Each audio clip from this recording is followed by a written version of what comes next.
Hello class 10th. One more important question of your miscellaneous exercise chapter number 2 of real numbers is question number 18, that is a rectangular veranda is 18 meter 72 centimeter long and 13 meter 20 centimeter wide. Square tiles of same dimension are used to cover it. Find the least number of such tiles. Question ये कह रहा है कि भाई एक rectangular shape का आपका कोई वरांडा है या कोई जगह है रेक्टेंगुलर शेप में। अब उस रेक्टेंगुलर शेप की आपको साइज़ दे दी, लेंथ दे दी ये, और ब्रेड्थ दे दी आपको, ठीक है, ये लेंथ और ब्रेड्थ दे दी। अब इस लेंथ और ब्रेड्थ के अंदर आपको स्क्वायर टाइल्स यूज़ करनी है। कैसी टाइल? स्क्वायर। अब स्क्वायर टाइल्स, अब आपके घर वगैरह बनते होंगे तो उसमें आपने यूज़ किए होंगे ना, रूम होता है तो उसमें। अब एक ही कंडीशन है, कंडीशन ये है कि find the least number of such tiles. अब सबसे कम से कम टाइल्स कब आ सकती हैं? जब पूरी तरह से टाइल्स का यूज़ हो। बहुत सी बार क्या होता है, रूम वगैरह में टाइल्स लगाते हैं तो रूम्स के जो साइड वाइज एरिया होते हैं ना, वहाँ पे टाइल्स जो होती हैं वो कट जाती हैं या फिर टाइल्स के टुकड़े लगते हैं।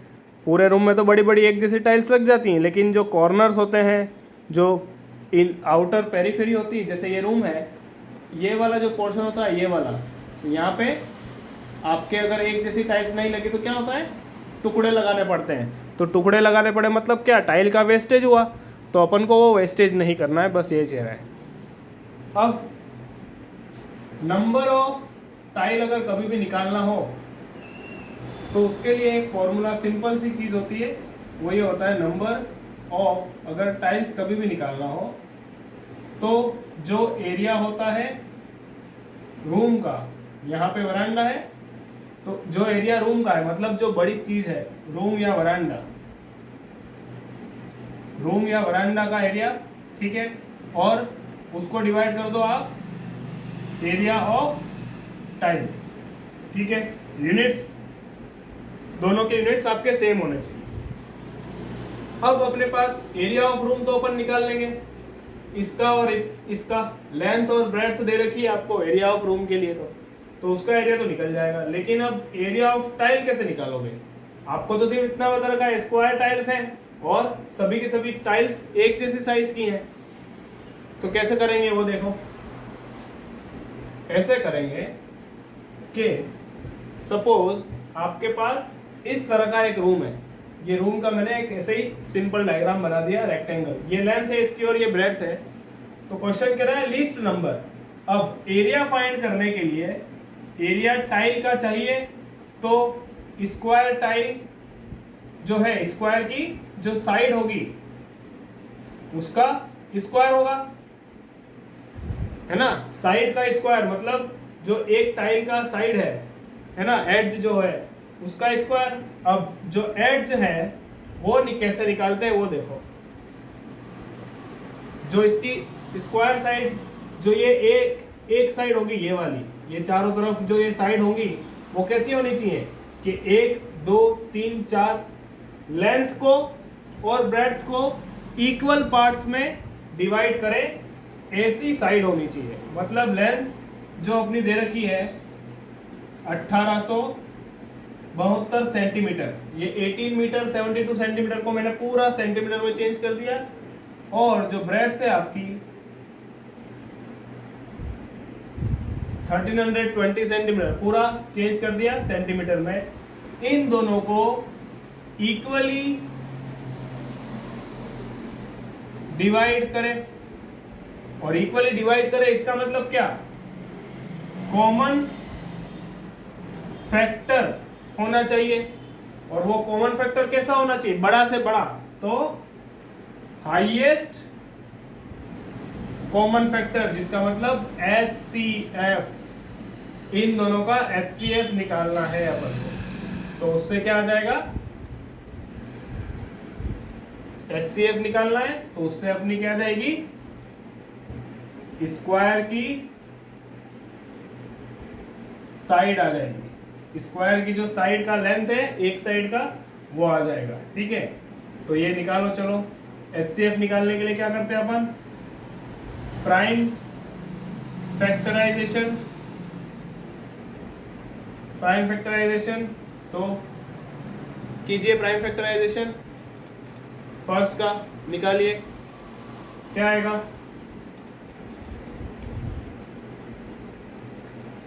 फर्स्ट 1872 इक्वल्स टू ये हो जाएगा 2 इंटू 3 इंटू 13 आएगा, और 2 का 4 टाइम्स और 3 का स्क्वायर आएगा। ठीक है, उसी तरह से नंबर 2 13 20 का निकालोगे तो 2 इंटू 3 इंटू 5 इंटू 11 आएगा। ठीक है, जिसमें 2 का जो है आपका क्यूब आएगा। अब इसमें कॉमन फैक्टर कौन कौन से होंगे? 2 3 दोनों में आ रहा है, तो ये दोनों क्या हो गए? Common factor. तो ये HCF जो होगा वो क्या आ जाएगा?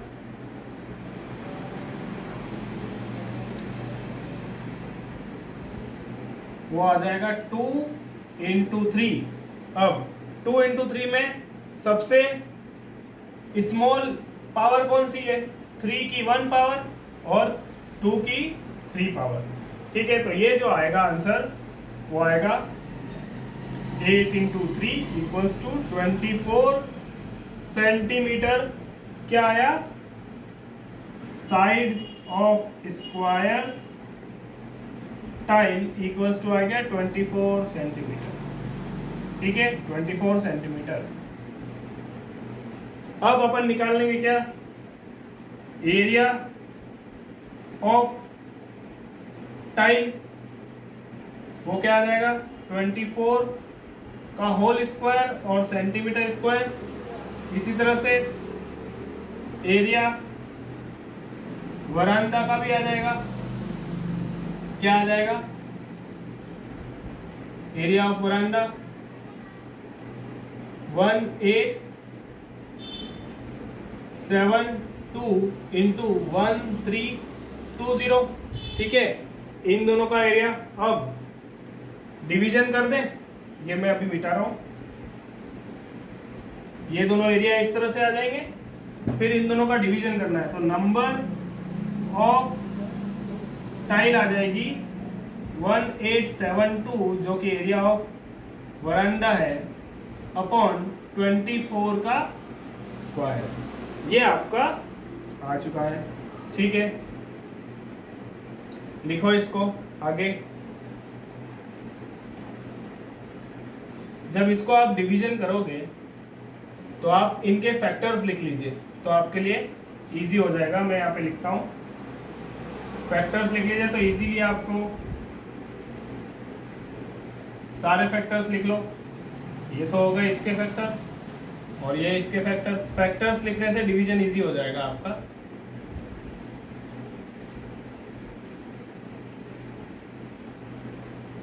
ट्वेंटी 24 के भी फैक्टर्स लिख लो। 2 का क्यूब इंटू 3, और फिर से क्योंकि 2 टाइम्स है, स्क्वायर है, तो फिर से 2 का क्यूब इंटू 3। ठीक है, अब इनमें से जो कट रहा है वो काट दीजिए। 2 का 3 एक कट गया, 3 का 3 एक बार कट गया। अब इधर 3 बचा है, वो एक बार 3 कटा है, एक बार इधर से कट गया। ठीक है, और यहाँ पे सिर्फ 3 बच गया, और ये 2 का 3 कटा और ये पावर कट गई। तो आंसर में 2 1 time into 3 1 time into 13 into ये तो पूरा कट गया है, बचा 5 और इंटू 11 अपॉन में ये भी 1 हो गया, ये भी 1 हो गया, तो कुछ भी नहीं है। ठीक है, और जब इसका मल्टीप्लाई आप करोगे तो ये आपका 4290 टाइल्स आएगा। ठीक है, नंबर ऑफ टाइल्स कितनी आ जाएगी? 4290 टाइल्स। ठीक है,